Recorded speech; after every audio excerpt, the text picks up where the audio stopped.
మామూలుది కాదు. మంజు ఈరోజు బ్రతికిందంటే దానికి కారణం మీరే. మీ రుణం ఎలా తీర్చుకోగలం బాబు? అదేంటండి, ఉన్నట్టుండి మీరు నన్ను చాలా గొప్పవాణ్ణి చేస్తున్నారు.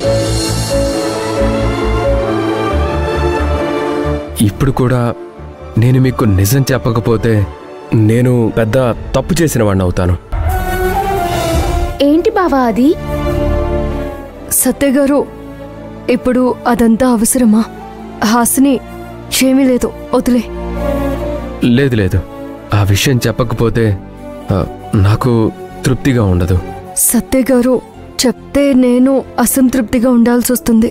ప్లీజ్ ఈ టాపిక్ ఇంతటితో వదిలేయండి. సరే మంజు, నువ్వు చెప్పినట్టుగానే వింటాను. ఒకరిని ఒకరు అర్థం చేసుకుని మిమ్మల్ని చూస్తుంటే నాకు చాలా హ్యాపీగా ఉంది బావా.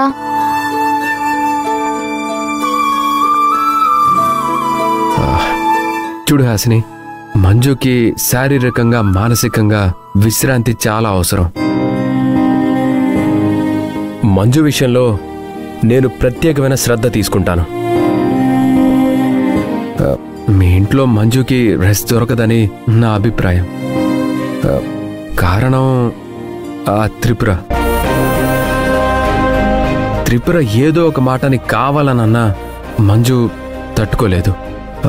అందుకే మంజుని మా ఇంటికి తీసుకెళ్తాను.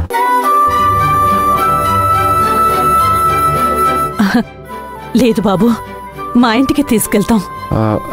అది కాదండి, నేను చెప్పేది అర్థం చేసుకోండి.